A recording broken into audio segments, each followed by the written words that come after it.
Hey everyone, welcome back. This is episode 12 of the Stone and Straw podcast, the final episode of this first year of doing the podcast. As always, the podcast is brought to you by Curling Zone. It's brought to you by Hardline Curling. It's brought to you by Dynasty Curling. And I know I've been trying to keep the intros short in this second season, so I'll try my best to keep it short, but this is the last episode, so there are just so many people to thank for making this podcast what it was. It was quite a journey from start to finish this year. I traveled a lot. I got on a plane several times. I spent a week in Thunder Bay, Ontario, everybody's dream destination to get a bunch of these interviews done, including the one that you'll hear today.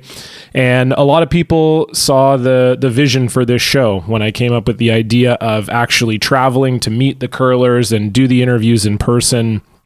So many people were so on board with that idea, and it really made this show what it was. It just simply would not have been possible without quite a few people, and so I want to make sure that I thank them all before we get into this week's episode. So first of all, I've got to thank Jerry Gertz from Curling Zone. He flew me out to the Grand Slam, allowed me to do some social media there for Curling Zone so I could get paid the week I was there. Otherwise, because I'm just taking a week off of work at that point, so would have been tough for me to do it otherwise. And he was someone who encouraged me from the beginning and who kind of showed me the way, not as far as podcasting goes, because I've been doing podcasting for a long time, but just as far as giving me a lot of helpful feedback about the podcast and helping me out. I've got to thank Colin Hodgson and Dynasty Curling. Obviously everyone at Dynasty, but Colin and I have been friends for a long time. He was someone who also really saw the vision for the podcast, thought it would be something that would be very beneficial to the curling world. So I have to thank him for that. He was right on board with this right away, wanted Dynasty to be involved in a big way, and he's been super helpful. Also have to thank Archie and Stan and everybody over at Hardline. They've been my equipment sponsors for the last 5 years, more than that, 6 years now. They're such a great group of guys, unbelievable company to work with. And in the case of both Dynasty and Hardline, I think they make the best products in the game. So it's really helpful when you can partner with companies that you believe in. I think that it's really easy to just take money from people and, pretend that that's the thing you like the best. But in my case, the proof is in the pudding. I've worn Dynasty jackets for quite some time. I think they have the best jackets in the game, the best, the best apparel. All the stuff they're doing with the off-ice apparel, I think, is something that's been missing in curling for a long time. Everybody saw the jackets at the Brier and the Scotties. They just looked so great, such a modern update, and so I really appreciate everything they're doing. And Hardline, I just think they're the best brooms. I think they've been the best brooms since I started using them 6 years ago. They're still the best brooms. They're an amazing company to work with, so great for anything that you need, such helpful guys, so enthusiastic about curling and their business, and those are always the types of people you want to partner with. So a huge thank you to Curling Zone, to Dynasty, to Hardline. I also have to thank everybody that did stuff around the podcast, Cody Audette for doing the artwork of the podcast, Graham Wright from Tokyo Police Club for doing my theme song. I've been friends with Graham for a long time, but I did not think that he would want to expand his portfolio to do a theme song for a curling podcast, but he was super enthusiastic about it. Obviously, the song is amazing. So a huge thank you to him. My producer, Daniel Cazzetto, literally would not be able to do this without him. He produces all the podcasts that I work on, and he's just a great guy, a gentleman, a nice boy. He does everything I ask of him. He gets these episodes turned around very quickly and gets them sounding as professional as they need to. So have to thank Daniel, and I have to thank all the curlers that I've interviewed as part of this series. I think that everybody from the time I started doing it got what I was about. The first essentially 6 episodes I did without anyone hearing any of the episodes. They would have had no idea what the goal for the podcast was, what I was hoping to get out of it, what I was hoping they would reveal, that kind of thing. And everybody was right with me from the beginning, from heading out to Souk, BC and sitting on a dock with John Morris and doing the first interview for this podcast, all the way through to this last one you're going to hear today with Jason Gunnlaugson. Everybody's been so open and so revealing and so giving of themselves, and I have to appreciate that. I've had multiple people who I've interviewed for this podcast be like, wow, I can't believe you got me to talk for an hour, because most people that do this show are, podcasts are not something that they engage with or that they really know about. And so I think sometimes they're surprised that I'm I want them to sit down with me for an hour or more and chat, and everyone that has been on the show has been amazing. So I have to thank everybody for that, and thanks to everybody who's listened to the show, who's shared it on Twitter, Facebook, wherever, telling their friends. I've had people say, yeah, I tell everybody I curl with on Tuesday night at my club or whatever. I'm so grateful to everyone for that too. As we know, curling is so much about word of mouth and about the grassroots of the game, and so I appreciate everybody that's shared this around and told their friends, and it really makes all the difference in the world. So without any more of that, I really do appreciate everybody that's contributed to this podcast in any kind of meaningful way. It means a lot to me, and I think it means a lot to our sport. So with that said, this is our last episode. Jason Gunnlaugson. This is one of the ones I was most excited to do for a couple of reasons. I've known Jason for a long time. He's an incredibly sweet man, and he also cares about curling almost more than anyone I've ever met. I think that he's super intelligent. He thinks about the game more than anyone. He's a diehard, and that's going to come across in this interview. So I really wanted to sit down with him for that. And also, I wanted to hear the Russia story. So for those of you that maybe don't remember or don't even know, 9 years ago, Jason Gunnlaugson curled for Russia.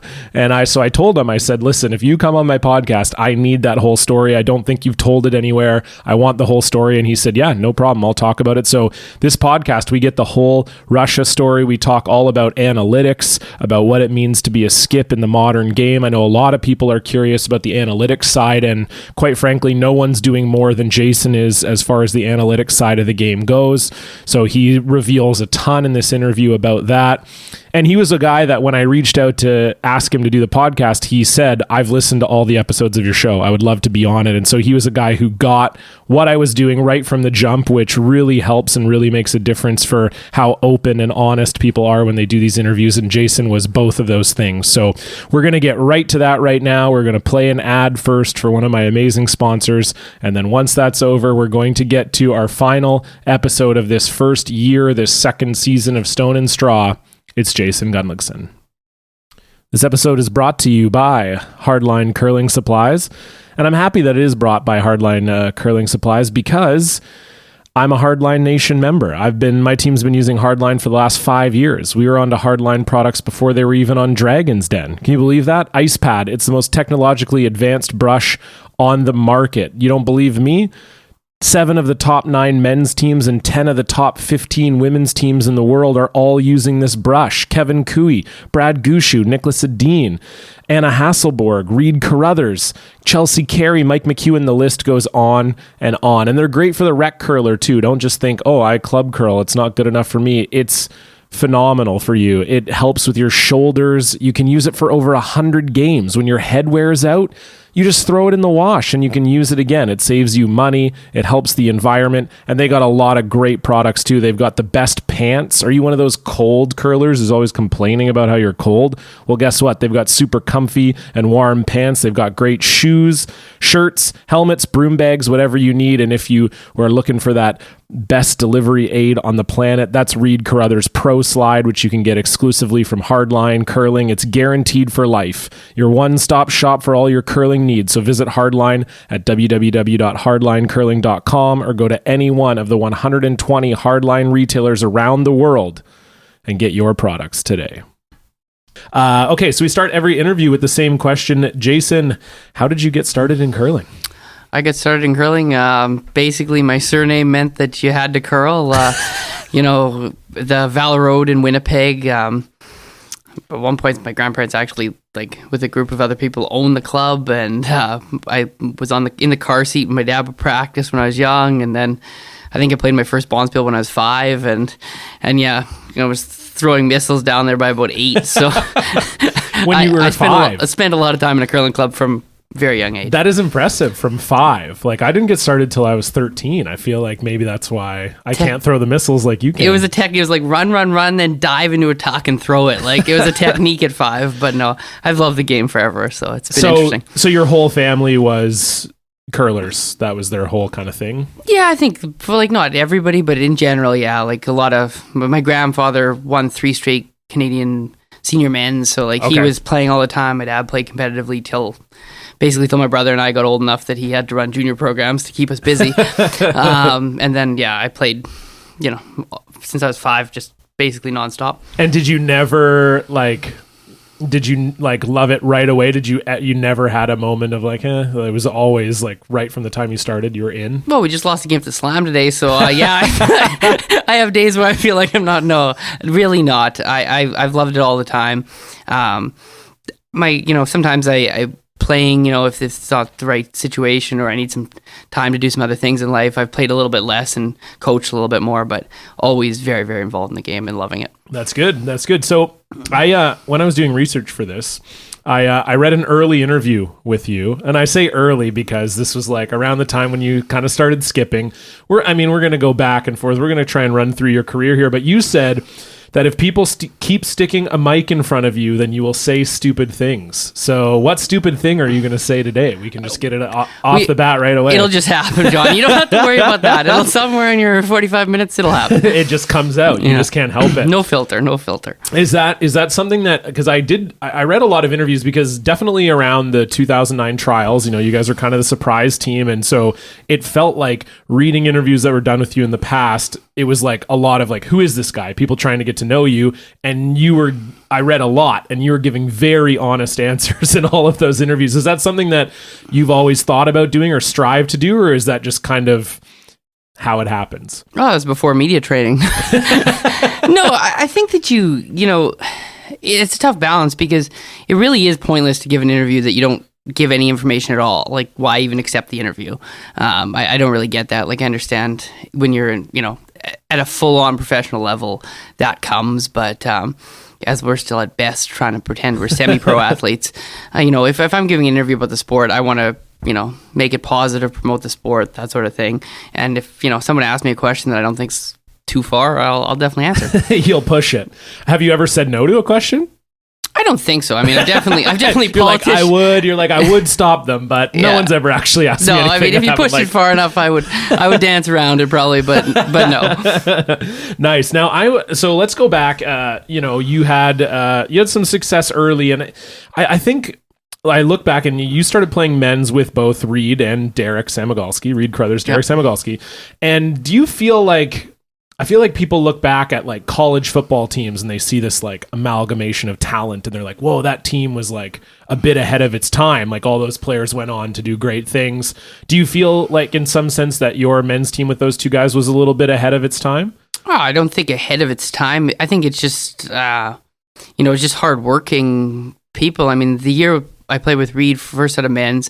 First of all, I want to start right back. Like in juniors. Let's start right back. Almost everybody who's here at a Slam, like, won a junior world, never mind a junior provincial. I never won a junior provincial. Like, I played in a period of time like Matt Wozniak, Denny Neufeld, Mike McEwen, Reed Crothers. I mean, Daley Peters is a guy playing here with Blyburn who, hasn't had as much success in men's, but had lots of success in juniors.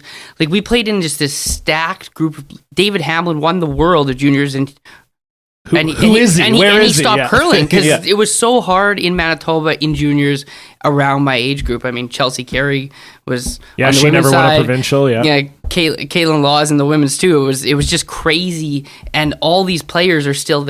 I was looking at the trials last year, and it's like, holy crow! Like, I've been competing against these people forever. So I think when we came out of juniors with Reed, it wasn't super easy. It wasn't like we had this clean route that some of these teams have had. So we just started playing on the Manitoba Curling Tour, and especially Reed and I, we practiced every gall darn day, and we lost like 15 games in a row in the Manitoba Curling Tour, which is pretty impressive to do, actually. It's harder to do, yeah. No, we were god awful, and we didn't know how to play, properly, really, obviously, and we just played and played and played and practiced and practiced and practiced. And then in the second half of the year, it just like, the light switched. I've never played with somebody who's a better hitter than Derek Samagalski. Like, natural, you tell me at half a rock double peel, comes out, throws, doesn't matter how he slides, doesn't matter, boom, boom, double peel, boom, boom, double peel. And we just played in the 4 rock free guard zone, and we just had this style that was basically like, Reed's a fantastic drawer, we're going to bang everything in sight, and, we'll switch gears with Reed's first, and we'll just get him for 2. And then all of a sudden, the second half of the year, we won like 35 out of 38 games or something dumb, and went to the provincial final, eventually losing to Jeff Stoughton in a game looking back, maybe we could have won actually if we just would have stayed with that hitting style. Yeah. So so there's a lot to unpack there.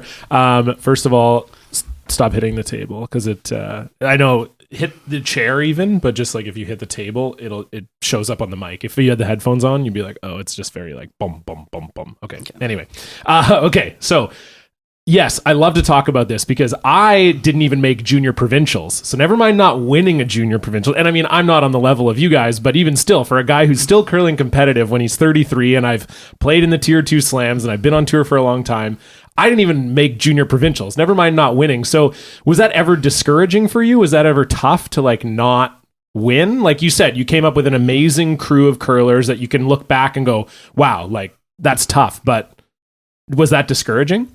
I think it was very discouraging, but it never came easy. Like I said, I started playing from when I was 5, but the game was never super easy.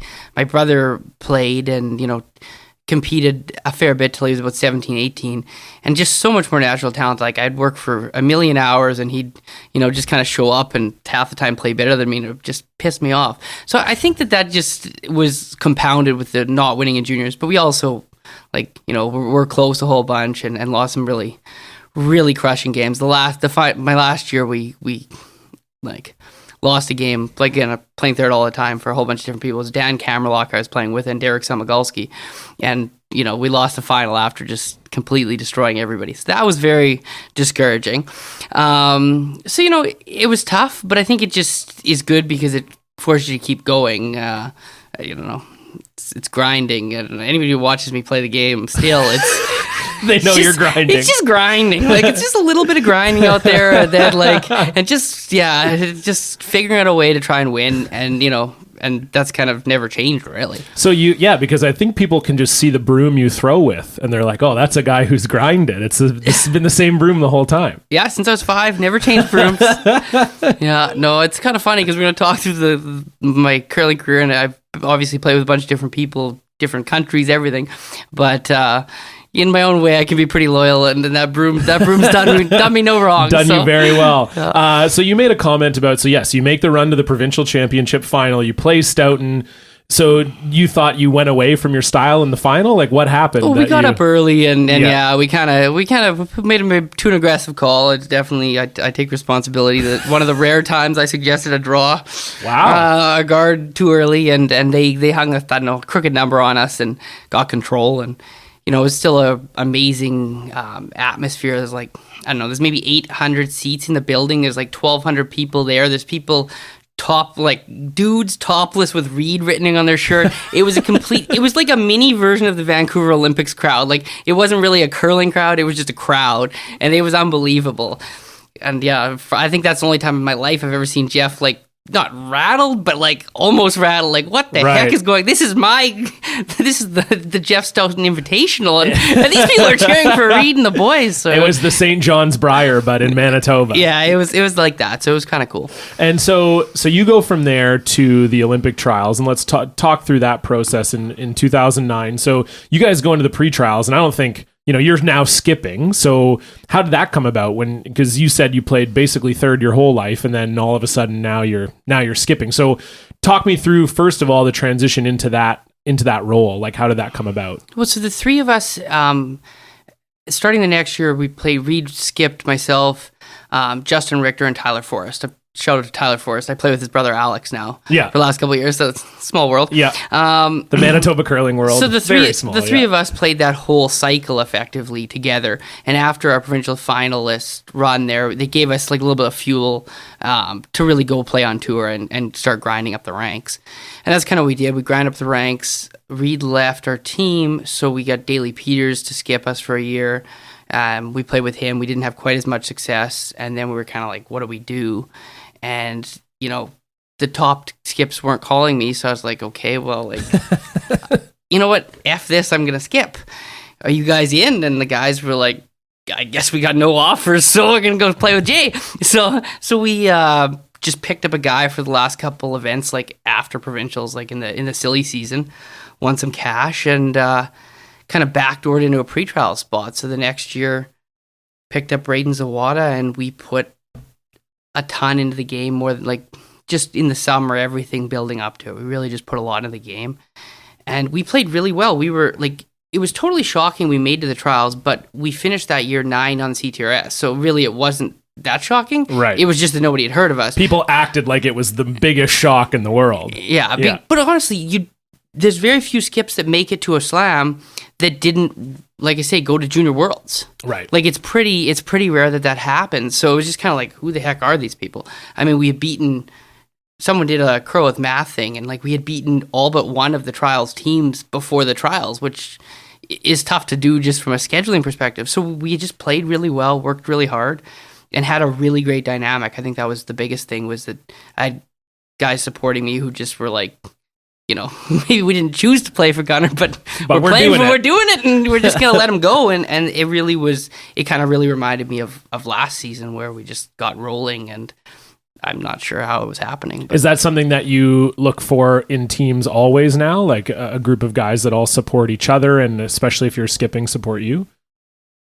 I think you should, but I don't know if you can really know. I think some of it is just random. Some of it is just who else is calling. Some of it is just what's happening. Who, you know, is their baby at home complaining? Like, you know, it's just a really random thing. You know, obviously you don't want somebody who's never supportive. That's not of good. Course. But there's definitely people who 1 year they're super supportive of their skip, and then the same skip they aren't that supportive the next year. Like it's a very interesting thing to watch unfold. And you know, I definitely am a student of the game is the wrong word. I'm probably more of a obsessor of the game than student of the game, and working with all these other teams and you know, coaching and things like this. And yeah, I think it's really a little bit random still, even when you talk to the psychologists and people are supposed to know what's going on there. So we talk about the trials, and I did a lot of reading in preparing for this interview, because I've known you for a long time, but not necessarily that, you know, that deeply in it. So I was doing some reading, and one quote I really thought was interesting before the 2009 trials. So you get into the trials, you win, people, like you said, maybe not expecting you to be there, but you should have been there, or it wasn't that crazy that you were there. And you said that you were going to be better prepared about knowing your opponents than anyone else. That you said that going into the 2009 trials, that was your advantage, that you would know your opponents better than anyone else knew their opponents.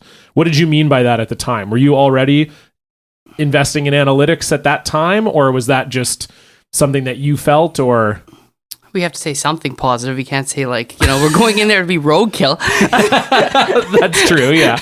I think that just always came naturally to me, not necessarily with a whole bunch of spreadsheets, but just that's how I think about probably every problem in life, or, you know, how to go day to day. So, I mean, you want to know what your opponent's going to do, what's going to happen when you do it. And the beautiful thing about the sport is that, I mean, the players are all mic'd up and you get to watch them. So basically you get like basically it's like the Patriots taping practice and cheating. That's just allowed in curling. Yeah, totally. So like it's so such a huge opportunity to just know exactly what they did. And we had no games on TV, so nobody could know what the heck. Like, no one could just go pull up the video and look. We hadn't played on TV very much, right? So, but all these other teams, I mean, I've watched 50 hours of them curling. So yes, I know what their tendencies are. But does that mean we're going to win? I mean, it's a long way from that. There's a lot of execution involved, and of that week was very interesting. That was the first time I ever skipped and played shitty. And that is a big, lonely building when, and a lot of, like I said, again, most of these skips, have that happen all along the way. I had started skipping, played, 8-10 events, really exceeded expectations, and then go to the trials and play like crap. And it was kind of very difficult to deal with, probably, but very fun. So what did you do to deal with it? Like, while it was happening, like, you obviously realized, like, oh, I'm not playing that great. How did you try to cope with that? Honestly, it was like such a blur. Like, it was like a blur, 0-4, you're done. And then we just enjoyed the fact that we were there, and you're at the mecca of curling, and, we'll decompress and deal with this later. But basically, we just really had a great time and enjoyed the atmosphere and took advantage once we were already eliminated, and it was a little bit easier at that point. Did it make it easier even though you had lost? Like, you even said in that same interview where you talked about knowing your opponents better, you said that you expected them to curl 5% better than you, that your opponents were 5% better than you. So did it make it, in a sense, at least a little bit easier to handle? Or once you get to the trials, you're just thinking, I got a shot. This is still crushing to me. Yeah, it was crushing to me personally because I played bad, and we were so prepared, and my team played quite well and did everything, and letting a teammate down a bunch of teammates down is just a very, very tough thing to deal with. So that was very disheartening, but it also was exciting and fueling, and definitely made me want to be back at other trials and involved in every trials I could be. And it was just, I realized that was the pinnacle of curling, really. Soon enough it'll change, but for a while still, it's the Canadian Olympic trials is what is curling is all about, kind of. For sure. So when you talk about preparing for the Olympic trials, I think at that time, that was around when teams were really starting to prepare in a 4-year process, right? Like 2005, there were some teams, sure, that had been together since 2001. But for the most part, the idea of a quadrennial kind of started around then, I would say. So how do you prepare with just 1 year? You kind of, like you said, you're with the 2 other guys for the other 3 years, but really a fresh team, you're skipping. How do you prepare for 1 year what other teams have been preparing for 4? Like, how did you go about that process? What does that preparation look like? Well, when you're in the pre-trials, I think it's more about just like, you're just trying to win. Like, I think that's why you saw, in the year of Martin's breakup, when Jacobs won, that pre-trials is good for teams. I think for a team like Martin, like when they won in Vancouver or in Edmonton to go to Vancouver, like they had the preparation, they had the time, they had the eye on the prize, they were able to do it. But a lot of teams have done the opposite, where they've tried to like over prep and just been grossly bad. Like they never have a bad week for 4 years, and then they play horrible at the trials. Like, yeah, what is this? I don't know what's happening there. Like I'm shocked by that. How often that happens. It really doesn't seem to make much sense. Whereas in 13 with the pre-trials teams, you're just like trying to play good. Like it's November when the pre-trials is, so it's just like we just want to have like a couple good weeks going into the pre-trials, play well at the pre-trials. So I don't think there's that obsession about one event, and I think that, other than maybe a select few people, that obsession's tough to deal with based on watching everybody else just in their results. So I think it was nice for us. We were just doing our thing and going into it. But so in the future, is that something that you intend to deal with or think about ahead of time, as opposed to like, okay, well, this is the 4-year team and plan? Like how are you intending to not get caught up in that? I'm not too sure, honestly. It's just about, like, you've got to plan for the future and build to the future, but it's such, in any sport, it's so win now. I'm just like, I'm trying to put place so that the graph's always going up, kind of, steady growth. You want steady growth, but you got to win next week. You got to, like, maybe a couple teams at any time are far enough ahead that they don't have to win next week. But anybody who's not top 3 in the world, or very heavily funded by a certain government, like you just got to win next week, I think. It would be lovely if, somebody said, okay, here's $500,000, yeah, let's plan for $500,000 a year for you guys and everything's covered, and, and let's plan for 4 years. Like, that would be lovely, but that's not almost anybody's reality. So, I think that would create the best team, but that's not our reality. But that's not your reality. That's not my reality. You're just 1 week at a time, 1 day at a time, baby. Okay. Let's talk about Russia, because that's crazy. That's why I'm here. That is why you're here. No, it's not why you're here. You're here for a couple of reasons, and you've already, I would say, in the first 20 minutes justified, not that there's any need to justify your place on this show, because it is not that important. Like, the Stone Throw podcast is good, but I didn't know I was worried about justifying being here. I do agree, John. Exactly. That's exactly what I'm saying. Yeah. There's absolutely no reason. I don't know. I don't know that you've ever really like told the complete story, and you don't have to, but how, let's just start from the beginning. So how does that even start? that for people who maybe don't know, if they're younger listeners or whatever, you curled for Russia for like half of a year, basically. And that happened after the Olympic trials that you did in 2009. So 2010, you're playing for Russia. So how does that even start? So I think, again, it comes back to starting with just loving curling. One of my passions and obsessions has always been, it is funny because I've never done any ice making, but I have spent more time learning about ice making than I think a lot of ice makers. So I was just always very, very friendly with ice makers and wanted to learn everything and ask them questions. And like everybody in curling and most of the world, if you ask somebody something about the subject they know the most about, they just love to talk about it, right? I mean, that's basically the concept of a podcast, right? Absolutely. So I had a great relationship with Hans Woothridge, just in that, every time he did the ice for one of our events, and he used to do always the Manitoba Provincials men's. So, knew them, very friendly with them. And Patty Woothridge got asked to be the coach in this Russian team. So she was kind of the first link. And then they were looking for somebody who could skip, who was, young enough and free enough of worldly obligations to go do it. So I was like, sure, I'm in, what's the deal? And so I went there and we kind of talked about terms and how it would look and all of this sort of thing. And the interesting thing is that I always thought that if somebody gave us, as our last discussion, a bunch of money and told us you got to be good in 4 years, that I would figure that out. Right. I wasn't too worried about that. I had a complete confidence that, if they just let us go, we could get there. And in Canada, we're 9 in Canada, which sounds really good, but basically means you get not a penny to support the endeavors. So when you're in that situation, it's like the hardest part was the financial part of us for our team, especially early on. So this gave it, it's like, okay, it's a weird backer. It's dodgy as all heck. But it's a backer and we have no other backers. So we have a backer. Now we have a chance. If we have the funding to practice, twice a day, every day for 4 years, or 2 years and we get fired, whatever. But if we have a backer in place, we have a chance. So it was like, okay, what do we have to do? Figure out what we have to do. We had to keep 3 players, but you had to be over 25 or else you could be drafted to the military. So Braden got cut just on age. So it was really easy to explain to him why, you're not curling with us because we don't want to put you in the Russian military. Sorry, bud. That's a great... easiest cut phone call I've ever made in my life, honestly.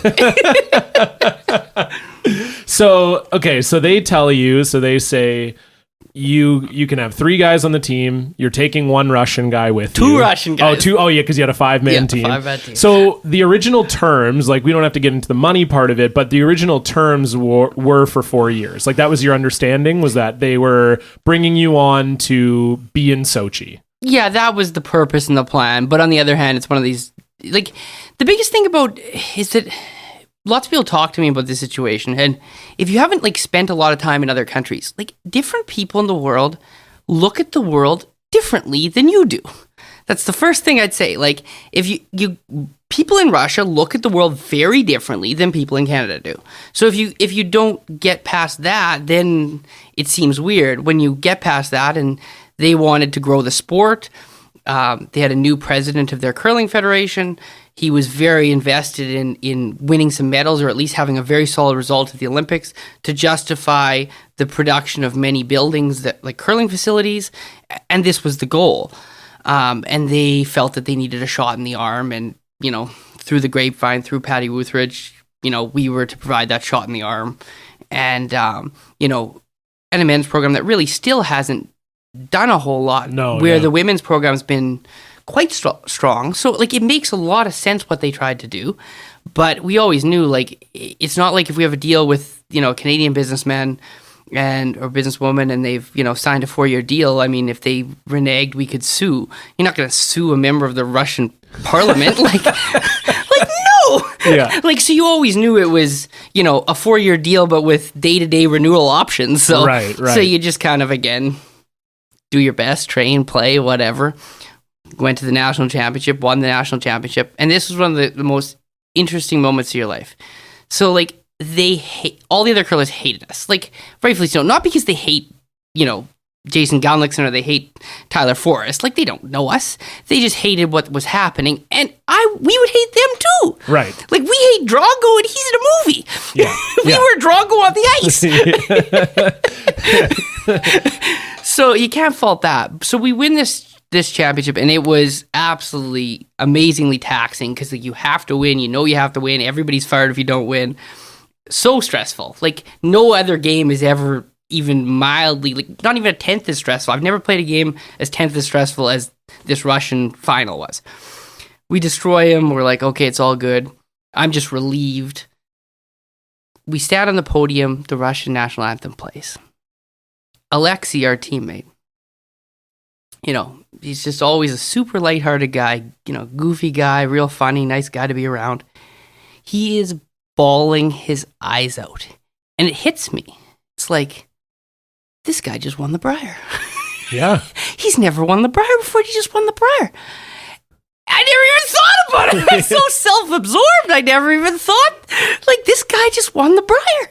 And he is a big man. And he is a big man. And he is bawling. And I'm just like, oh my goodness. And then it just like, it kind of was an unbelievable experience because it's like, holy shit, like this was actually really, really cool. And I was just trying to save my job. So that was really exciting. And then we started to after that, became a team. That was the moment that we kind of became a team. And then within a month we got fired and we weren't a team anymore. So we were about 2 weeks to go to Euros, represent Russia, which then would have triggered having played for another country, which would trigger not being able to play for Canada for multiple years, blah, blah, blah. And Patty got the email you're fired.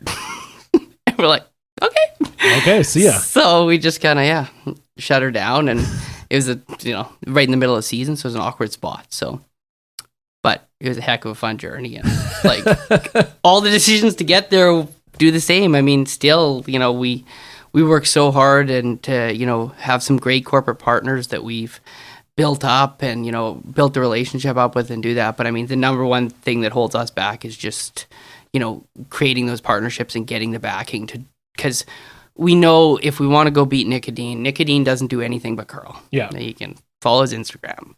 So if you want to beat somebody who only curls, you better be spending a heck of a lot of your life practicing getting better at curling. So we basically do what we can to maximize that, but that's the challenge. So I just want to talk a little bit more about that. So when you first get the offer from Russia, what does the conversation with your team look like? What were some of the things that you guys were talking about? Was it an immediate buy-in from all three guys, or was there discussions of oh, I don't know about this? It was, so I had gone with Patty first because originally they were just talking about one player. Oh, okay. And I was like, okay, I want to at least see what's going on. And then by the time we came back, it was this is the offer. This is how it looks, guys. Would you be in? But again, we just played a quadrennial together. We were all still are really good friends. Justin came to the Brier with us last year. I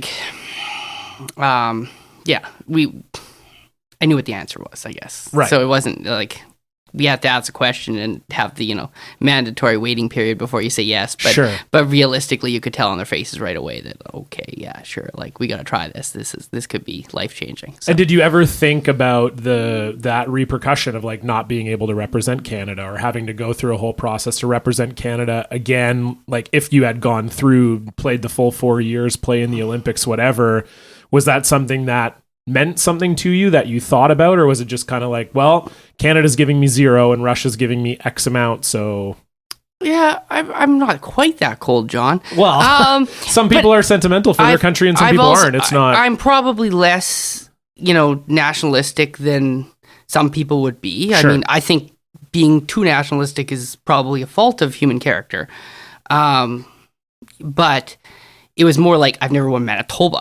Who's thinking about winning the Brier right now? Right. We need to get better to win Manitoba. Jeff Stoughton's still winning this thing every year for fun. Mike McEwen still hasn't won Manitoba at this point. Yeah. How they're number one in the world. They've won 14, 15 events in 2 years. They can't win Manitoba. I'm talking about winning Manitoba. No. It just wasn't, it wasn't a realistic concern at where we were when you're honest with yourself. Like, I mean, people get there. Look at Cooey in Alberta. I mean, for years, he kind of, had that thing going where it was really tough for him to get out, and he gets out and he wins the Brier. Like, but you got to get out. So, I mean, when you're not getting out of your province, I don't think that shouldn't be too much in your decision. So it was kind of, I don't know. It wasn't that hard of a decision, really. No. Okay. No, that's fair. And so were you ever given a reason for your firing, or was it just kind of you're fired? Not like a specific reason. No. Definitely there was no one. It was just political pressure of the other curlers not wanting us. Right. Which is rightfully so. I mean, totally, yeah. Basically when John Morris originally parachuted into BC, I mean, it was basically the same kind of thing. When all that parachuting started, the players don't like it. Yeah. No, of course. It just lowered their % chance of making it through. Whatever. It is what it is, and it doesn't, at the end of the day, everyone will just deal with it. But I think it was a lot of blowback against it. Rightfully so. I understand the other players not wanting us there. Like I said, we were the Canadian Drago for sure. It was aggressive cheering against us. Gordy Drago. But it was fun, and I don't know. So did the Russian championship, I had heard that it only happened because you guys were playing. That was part of the political pressure. That I thought that you guys, and you can correct me if I'm wrong, you guys were just supposed to be the team that just went to the Euros, and then the only reason the Russian championship happened was because the players were pissed. Is that true? Kind of. So one of the things that we have to realize in Canada here, and this is going to come up. This might sound crazy right now, but in 5 years, listen to the interview, it's going to make a lot of sense. When you pick your team, or heavily pick favorites and weight things extremely strongly for somebody to win, you completely crush the competitive spirit in the other teams. So when we went to Russia and played the first Russian Bonspiel, they just have Bonspiels, but not really any money. No, I'm not sure what the purpose of them is. Anyhow. Fun. Love of the game. Yeah.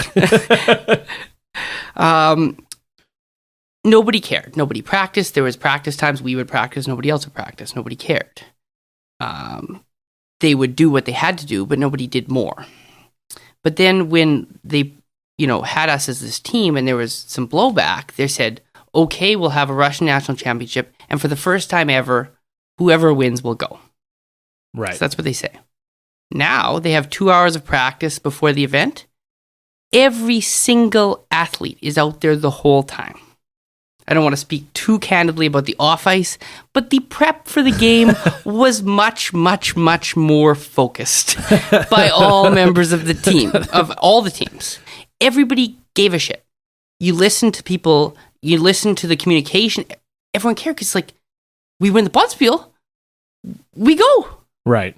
It was unbelievable. The amount, huge buzz in the room. And that's been one of Canada's big advantages with the trials and things, is that you don't know who's going to go. Right. Brad Jacobs going now doesn't sound crazy, but Brad Jacobs going, if you said in 2012, sounded bloody crazy. Yeah. They came out of nowhere. Same with Gushu a little bit in 06. 06, yeah, no, for sure. So that was just it was a huge buzz. The ironic thing is, they can us, we don't go. But they don't send the second place team. They just send the same team they always send, who wasn't their best team. So I'm very confused by that. But that was no longer your problem. It was no longer, but I laughed. I was okay. That's fine.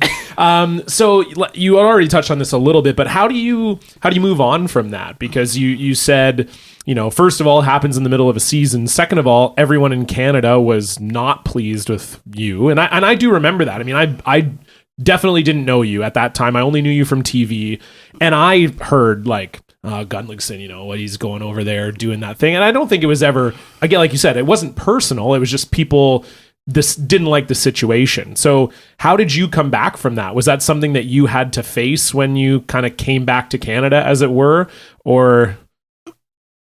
I'm pretty oblivious. Like I said, I didn't even notice the Russian guy won his national championship till he won it, No, I think and I think that's probably one of the traits you need. That's one of my few good skip traits, is that I'm a little bit oblivious to everything. I can be in a golf course, and if I hit it on the wrong fairway, I walk up to my ball and go hit it down the other fairway, and I don't care if someone's hitting it at me. I have a little bit of that narrow focus that you need to, because otherwise the world would come, like you say, you'd be worried about this sort of thing.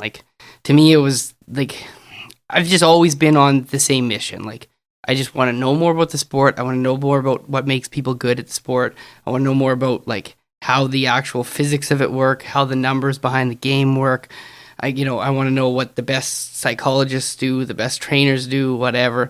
I'm just on a mission to learn more and more about the sport. And once you're on that mission and you kind of like at least personally have defined it, the decisions become really easy. Like, I need somebody to fund my mission. It's Right. like Columbus here. Like, we want to go there. We know we want to go there. So how do we get there? We need 3 ships. The Jason, the Justin, and the Alex. Yeah. Or no, Tyler. the Tyler. Yeah, Alex is, yeah. This episode of Stone and Straw is brought to you in part by Dynasty Curling. Dynasty Curling is a Canadian company that has been around since 2015, changing the landscape of curling apparel both on and off the ice. And my team uses Dynasty. We're repping the Dynasty clothes out there. They're super comfortable, super nice, and we're not the only ones who use them. Obviously, Olympic and world champions, Team Jennifer Jones, Team Chelsea Carey, Team Gushu, Team Adine, Team Cooey, and many more. If you follow them on Twitter at Dynasty Curling, you can see their insanely good roster. But what a lot of people probably don't know is that Dynasty also creates a lot of curling products for off the ice as well. It could be hats and hoodies that just have the Dynasty logo on it, which look great. They have gear to support your favorite team or your favorite province at the Brier or the Scotties. And they also have workout gear, which is really cool too. So you should obviously check them out, and especially check out that apparel. You probably didn't know. You probably just think, oh, it's only this sublimated curling gear I see on the ice. No, they have awesome off-ice stuff, and because they're really sweet, they have a deal just for you for listening to this podcast. If you use the promo code STONESTRAW at checkout, you'll get 10% off your any purchase you make of Dynasty off-ice apparel. So that's pretty amazing. So head on over to dynastycurling.com, enter in the promo code STONESTRAW, and you'll get 10% off your order of Dynasty off-ice apparel. And if you live in Winnipeg, they just opened a retail store, so you can check that out at the Granite Club in Winnipeg, or check them out online at Dynasty Curling on Twitter, Instagram, or dynastycurling.com. Okay, so let's move ahead a little bit. This is a little bit more, and we are going to touch on some of those things that you just talked about, but I'm curious, this is a little bit more close to home for me, being a BC guy. You came out and you played in BC for a year with Jim, and that was essentially one of the only years in the last decade that he didn't go to the Brier. So what happened there? Because to me, I feel like you and Jim, good fit. At least that's what I thought from the outside. I know Jim was sick during the provincials because I was there, so that was part of it. I would nearly imagine. Die that week. Yeah, he was so sick he forgot he was sick till we were talking about it a couple of years ago. He was very, very under the weather. But no, we just didn't play very well that week for sure. We played a great year. We qualified in, I think we went to 3 or 4 slams, like into the playoffs there. We went to the final of a slam. We had a pretty darn solid year there.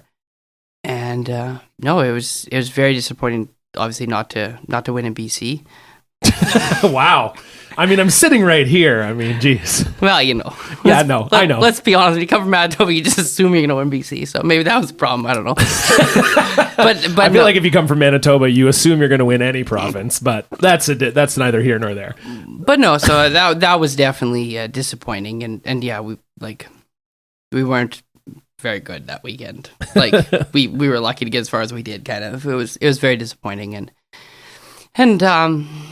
it was really nice to, like, I kind of was getting at a crossroads. I had a really cool opportunity in work around that time, which is probably the only time I'm going to say this in my life, and and I kind of had a very interesting crossroads there where I had to make a decision of like what I wanted to do, and for the one time in my life, I didn't pick like just go full bore ahead with curling, and did work, and it was exciting, but I was really excited to get to go back to the trials with the boys and work with them there, and learned a lot from Pat Ryan there. So like it ended up being a super, super interesting experience because I learned a ton from John Morris, a ton from Pat Ryan, and obviously a ton from Jim and the boys. So it was like I learned just an absolute ton there about the sport, about how different people prepare, how different people run their teams.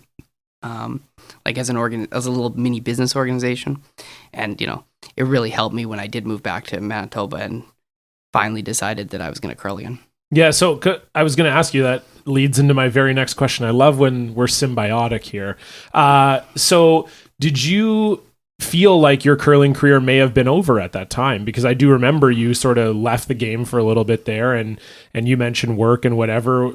After having that kind of disappointing year with Jim, you're probably thinking, because I've been down this road before, you're probably thinking like, oh my God, I can't win in BC, can't win in Manitoba. What the hell's going on? Did you feel like your career was maybe over then, or did you always feel like, it's maybe just on a hiatus? And No, I honestly, I know that it's like, yes, we didn't win BC, but like, I don't know if people realize like how hard it is to qualify a bunch in slams, make a slam final. Like, that was an unbelievable year with unbelievable people. We had so much off the ice. I've never played with it. We had so much fun. It was like pretty tame, really, compared to some of the curling stories. They're all great guys. Just such great people, and we had so bloody much fun.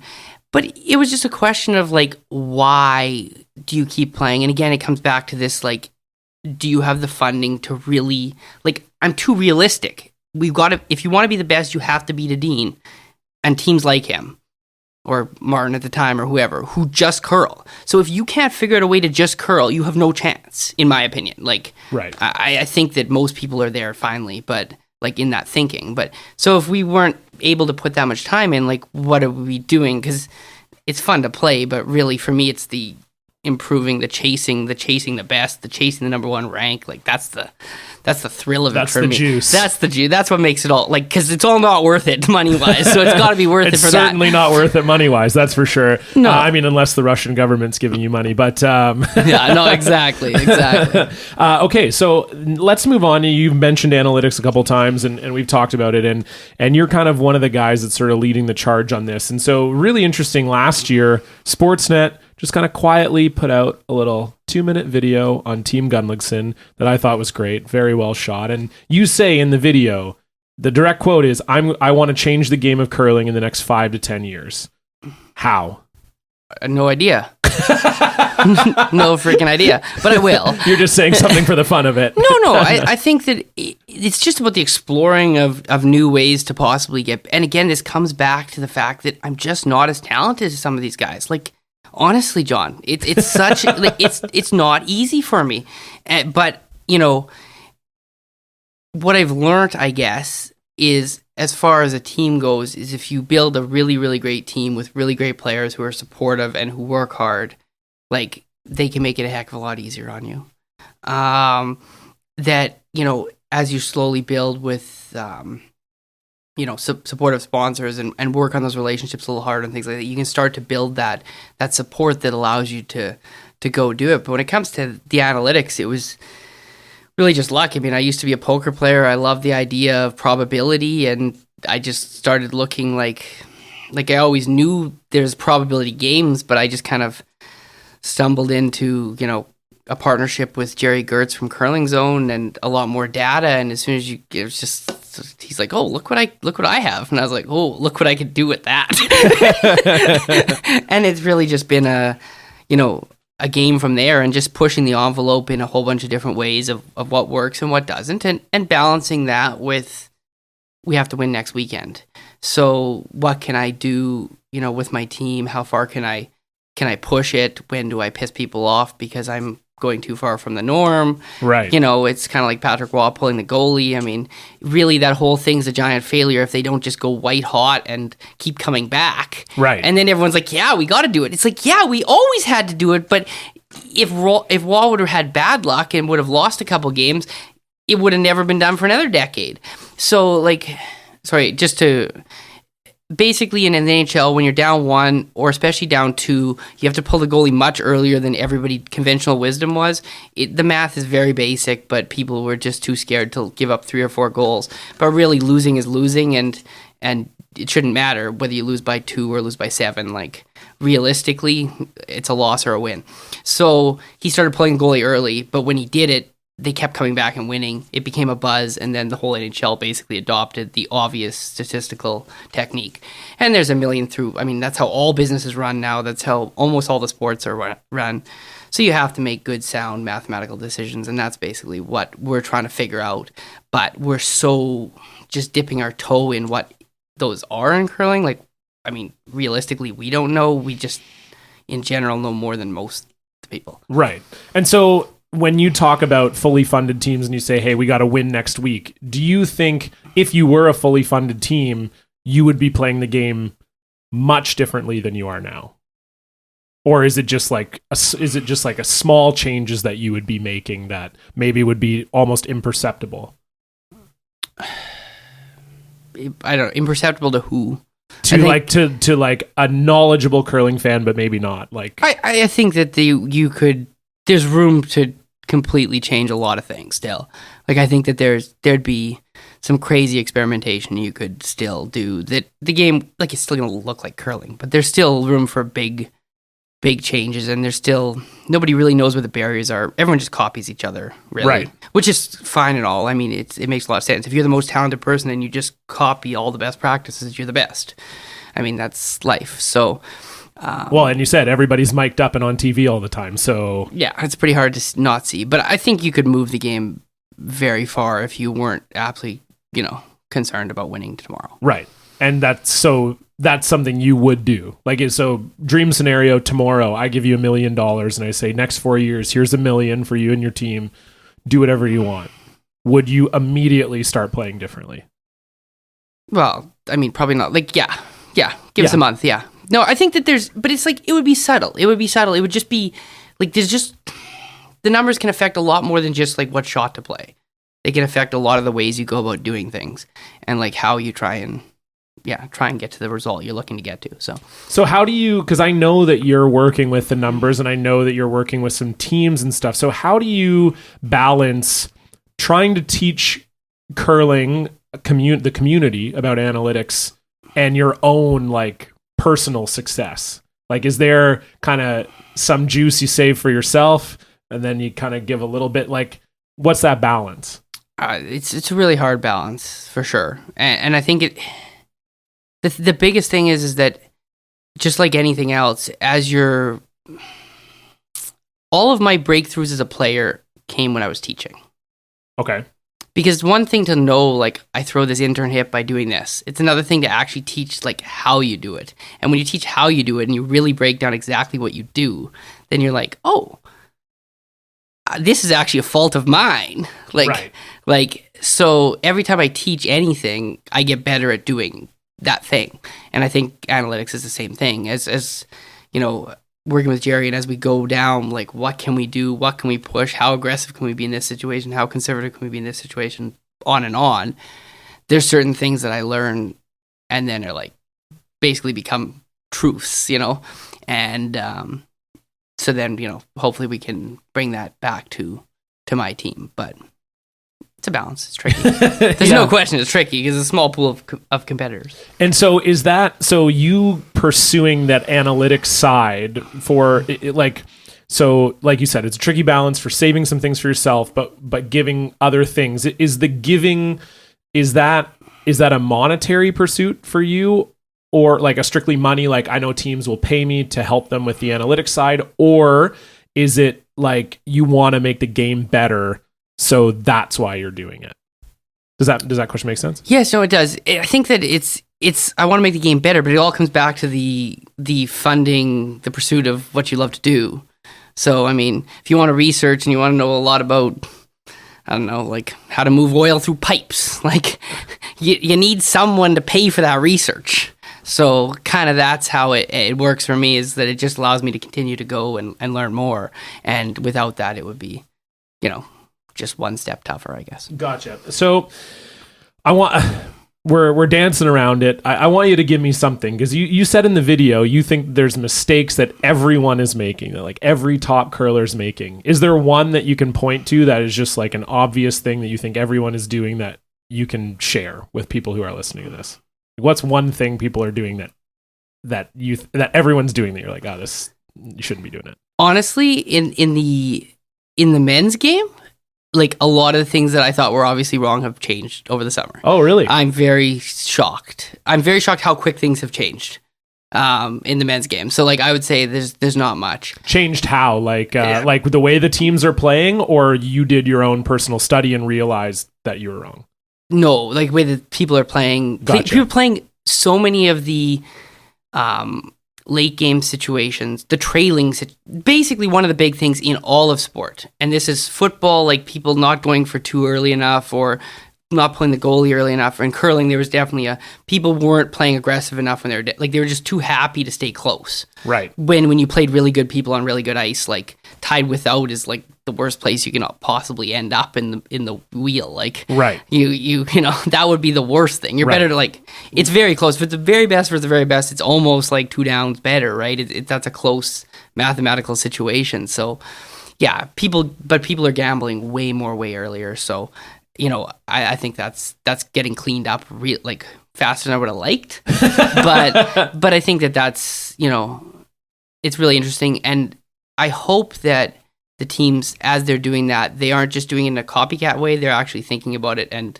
making other positive, thinking about why they're doing it, and applying those things in other spots. Are you someone? Are these things, because you said you're a poker player before, and I think a lot of people know that, but if you didn't, now you played poker professionally, and a lot of poker is that on the spot calculation of odds and pot odds and all those kinds of things. In curling, when you're talking about trying to be more analytics minded, is that work that you do, like obviously it's work you do before the game, but are you constantly doing stuff during the game, or is it a kind of, okay, I already know what the odds are here? Like, are you working through things in your head as you're playing, or is it something that you've decided before you get out there? I think it's a lot like poker. Most of the players are like, you know what you want to do, and then you review afterwards. And it's in those post-game meetings and those post-game discussions where you really review, and then it's like when we have a question, then it's nice to be able to actually put some math to it and be like, okay, this is why I thought that way. Right.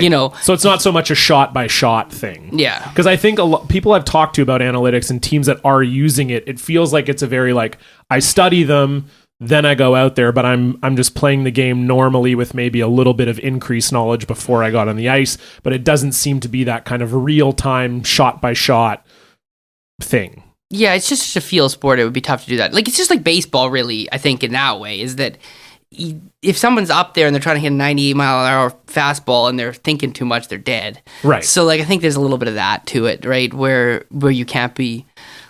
so it's not, you kind of get forced to just do what you want, but it's just about review. I think the review is probably the most important part. Did we actually do what made mathematical sense, whether it worked or not? Right. And that's the biggest thing when it actually works. It's like, you're like, oh, baby. Like that, but the worst is when it works. If you did something dumb and it works, you just keep doing it in general. So that's where adding Denny to our team has been amazing. It's just in how we debrief, just such a great experience and just a great understanding of those kind of things in the game. He's just made our ability to increase our potential so much better. That's it's been unbelievable. That's good. So is that something, so you say you're talking about debriefing and choosing the right thing to do and not wanting to repeat dumb mistakes. So is that something that actually gets said in your team meetings? Well, yeah, we got 3 that end, but it was really dumb. Well, I mean, maybe we try and be slightly nicer to Jason's feelings, but probably not. No, I think that there's some times where, one of the worst things would be you make a horrible call and get there. I mean, that just encourages you to continue doing it. Whereas, when you make a horrible call and get punished, it's a lot easier to learn. So how do you identify that? Sorry to interrupt, but how do you identify, when you say, I made a horrible call, but we got through it, how do you identify that it's the horrible call after the game? Well, I think that you can... especially later in the end, you can kind of figure out the win prop. So basically, a lot of what we do stems from, what is your win percentage from if you're 2 up without hammer in the third end versus relatively equal opponent? What's your chance of winning? So how do you want to play ends? And we've kind of figured out how you want to open to get to certain results. Obviously you're going to win or lose on execution, but you can do an open that is going to push the game to where you want to go, and then like you say, where people aren't really thinking about it as they go through, they're just more calling shots, but you can still open to push ends to certain places. So I think there's a little bit of that, and then it's just kind of the win probability, was the risk worth it? Which, if anybody wants, it's he hasn't been updating, but Curl with Math blog basically explained that concept. So if you read the Curl with Math blog, used to, every time major events were on TV, he'd break a couple situations down, and that idea will explain how you would decide, okay, was that gamble worth it or not? Like, I need to make the shot 25%. Is it realistic I make the shot 25%? Like, that's kind of how you could figure that out. And so analytics for you is more about how you play an end based on the scoreboard. Honestly, like where you analytics is a number. I know it's like, a number of things, but it's like it really is open ended. Like there's some scouting components, there's some game management components, and then there's some shot by shot component, and really that would all be under analytics. But like eventually, if Team Epping had the same budget as the NHL Jets, they would have 3 or 4 different analytics people working on different parts of curling analytics. Right, and so. I asked this question to Jamie Sinclair as well, because I know that they work with analytics.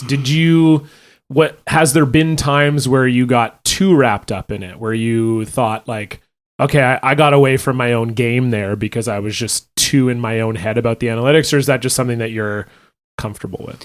I'm just there. I don't know. Like my teammates might be able to speak to that better than me, but honestly, we don't usually go too far down the rabbit hole as a team. We keep it pretty straightforward, and figure some things out, and we try not to jump around too much, because I think, again, this is back to playing with Jim and John Morris and guys like that.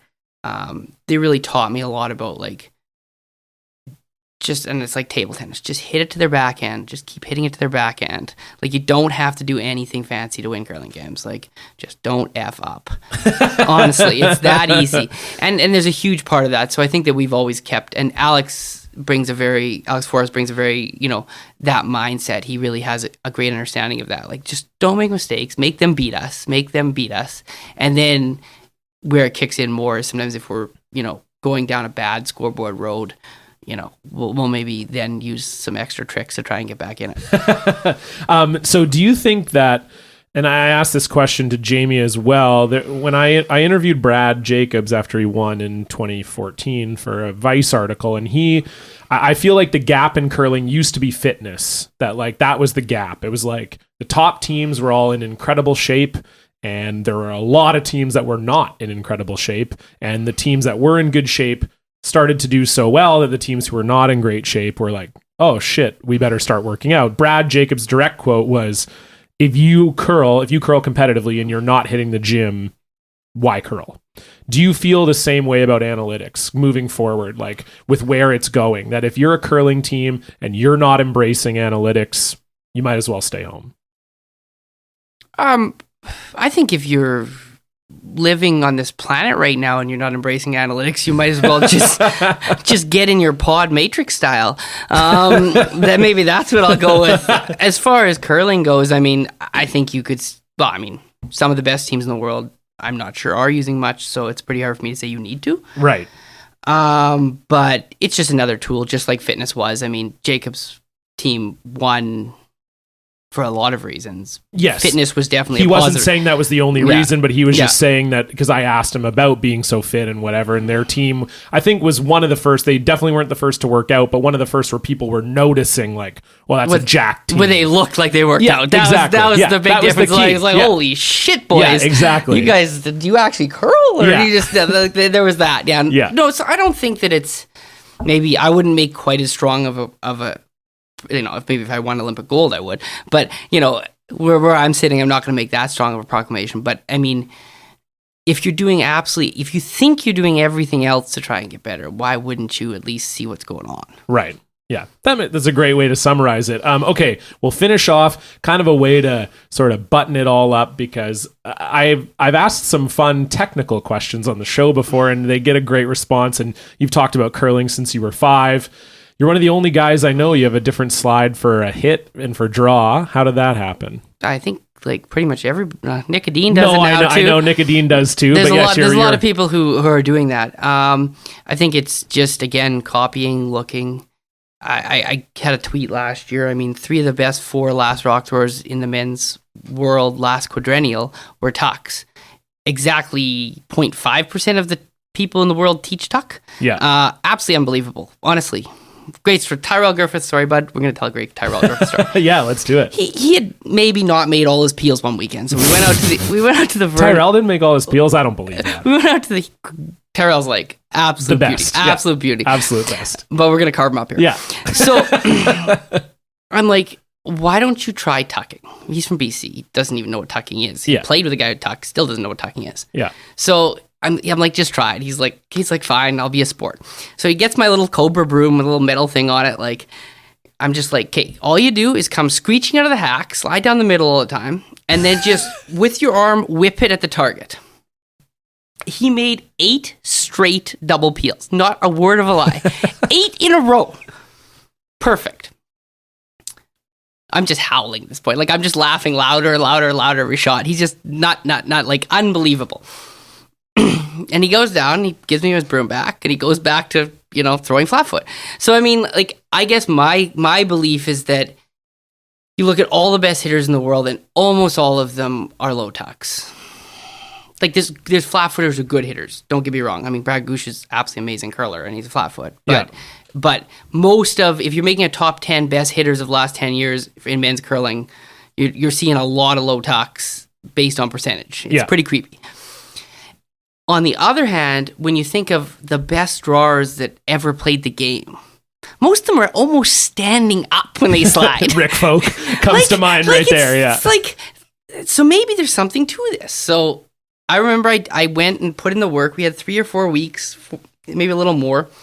And we played Victoria. So it used to be like provincials for us, mid-February, Victoria late March, maybe? Yeah, it was usually either last weekend of March or first weekend of April. It was kind of the season capper usually. So I had 6 weeks, right? Yeah. And I'm bored and I'm practicing every day, but bored. I'm like, I think I can draw high and hit low. I think I can do it. And everyone always is like, you're an idiot. You got no clue. You're stupid. Because at this time you were drawing low. Same slide, all like low tucking. Yeah. So I was like, okay, I'm going to go for it. Whatever. I showed up in Victoria that year. I'm not exactly sure what year, but I want to say it's in like, I don't know where it would be. It'd be around 10, around 10 kind of thing, somewhere in there. And and everybody like noticed. Everybody like, I'm sure mocked me pretty profusely, but I had never drawn better. And honestly, it was one of these changes I made, and it was like, I drew better by day 3 of practice than I had ever drawn before. So, not saying it was good, but it was better. That's all you look for. Yeah, of course. Still grinding, always, John. So, I just kept doing it and doing it and doing it. And it's been very funny watching more and more and more people. Because Kevin Martin did it, but just much more subtly. Like, if you go watch Kevin Martin tape, he was definitely, like, at least a head higher on a draw than on a peel. Yeah. Like, so people were doing it kind of. It is a bit of a natural thing to kind of want to aim up the rock when you're hitting. Yeah, when you hit, you should aim. Yeah. No shit, Flatfoots. Listen to Johnny Boy. Well, okay, yeah, I know, but you know what I mean. No, seriously, when you're playing pool against somebody who has their eye line 3 feet above their cue stick, you know they're terrible. You have to watch them shoot. And curling's effectively, hitting's the same thing. The fact that some high flatfoots become good at hitting is just a testament to unbelievable amounts of practice. Right. And even though they can't see where they're going, they just throw so technically good they get away with it. But yeah, there's definitely some merit, like, I don't know. If you want big cooey shots, throw it like cooey. Like, there you go. So is that something like if you were teaching a new curler now, that's how you would teach them to have two slides? I don't know about that, but I definitely, if I'm playing teaching someone to play, a hitting position, and you want to make that big weight down the run, I'd say like find your 5 favorite players who make that shot and throw the hits like them. And then if you want to draw the button, find the 5 favorite players that threw them, draw like them. And if it's the same slide, great. But it's not. Awesome. Well, thank you, Jason. Pleasure to have you on the show. This is an opportunity for you to plug you talked a lot about your corporate partnerships. Plug them all. Plug your social media, whatever you want. Throw it out there. Okay, I'm using a couple minutes here. Sorry. Yes, please do. You're wearing the jacket, so that probably helps you remember all of them. Yes, and I'll need the help because the memory's not so good. Okay, so the first thing I want to say is thank you. That sound you hear is Jason Gunnlaugson unzipping his jacket with all his sponsors on it. I love it. Thank you to McMahon & Yates. We put our team together last year, and we're like, how are we gonna? Always the question is, we know we got good skill, we know we got great people. How do we fund this? And McMoney Yates came on board, and that was the moment we became a team. It's like, okay, they're going to title sponsor us. Somebody believes in us. That's very exciting. And that really allowed us to like, okay, now we can plan the schedule that optimizes our chances of getting where we want to. Before that, it was like, you're just thinking about dollars and cents there. Now it's like, okay, we at least have enough funding that we can make an optimal schedule and give ourselves a chance. So Jason Yates from McMoney Yates, thank you so much. Like without that, we never have a chance of doing the rest of the stuff we did. This year we brought on a Cisco and Technician Mining, some companies from the Toronto area that develop gold mines, that sort of thing. And they've been great partners. They came out and enjoyed the slams. And that's one of the big things for teams is like get sponsors or potential sponsors out to your big events and totally. And hopefully get them to get hooked on it and then great things happen. Cargill Training Center in Morris, they have the first ever amazing rock thrower. It's allowed us to learn a lot of cool things about sweeping, ice reading. Definitely recommend going and checking that out. Prairie Box has been a great sponsor this year that joined us. Cranked Energy. Enhanced Hearing's been with us for many years through Alex Forrest. Sherwin-Williams, BASF Canada, Goldline, Instant Imprints, Dynasty, and the MS Society Manitoba. That's not a sponsor. That's a charity of choice. Connor's mom's been battling MS for, I think, about 20 years now. We see how much challenge that brings to somebody's life, and we do everything we can to support their events and raise money for them. Just if anybody sees it on our jackets, they're not giving us money. We're only giving them money. Awesome. Well, thank you, Jason. Follow you at Team J Guns, I believe. Team J Guns, yeah. And at Curling Gunner. Yeah. I'm on top of it. All right. Thanks, Jason. And we'll see you next time. Thanks. All right. Thanks, everybody, for tuning in to the show. Once again, it just means so much to me. Thanks to Curling Zone, Dynasty, Hardline, Cody Audette, Graham Wright, Daniel Cazzetto, everybody who listens to the show, everybody who shared it, told their friends. This is it. We did it. 1 full year. I went on, I don't even know how many kilometers I covered to do this show, but it's been a real treat and an honor for me to be able to sit down with all these athletes, have these conversations. I hope it's been a treat for you too. Hopefully we'll be back next year. I've got some plans in the works. So I don't know if the podcast is going to look exactly like it did this year next year, but I hope it will be back in some form, and there'll be more on that to come over the summertime. It's definitely not going away, so don't worry if you're a huge fan of the podcast. It's not going away. It just might take on a different form next year. I might be doing something a little different, so be alert, stay tuned for that. Like I say, we're not going anywhere. The podcast may look exactly the same next year. I don't know, but it's been an absolute treat, an honor, a privilege to bring this to you every week or every 2 weeks, depending on the season for this year. And I truly appreciate every one of you for listening. And thanks again for tuning into this episode. Follow us at Stone Straw Pod on Twitter. If you want to be kept up of all the news updates, you can follow me on Twitter at Cullen the Curler. And if you're dying for more podcast content from me and you like comedy podcasts, you can check out my podcast, Blocked Party. It's a podcast where we bring people on the show to talk about times they were blocked on social media, mostly comedians. We just have a fun time, and it's a great show. So if you're jonesing for new podcast content and you're a comedy podcast fan, go check it out. It's at Blocked Party Pod on Twitter. You can find it on all the usual spots, iTunes, Spotify, Google Play, all that stuff. So once again, thank you so much. I appreciate you all, and we'll be back in some form next year. I'll let you all know about it. It's been a treat. See you later.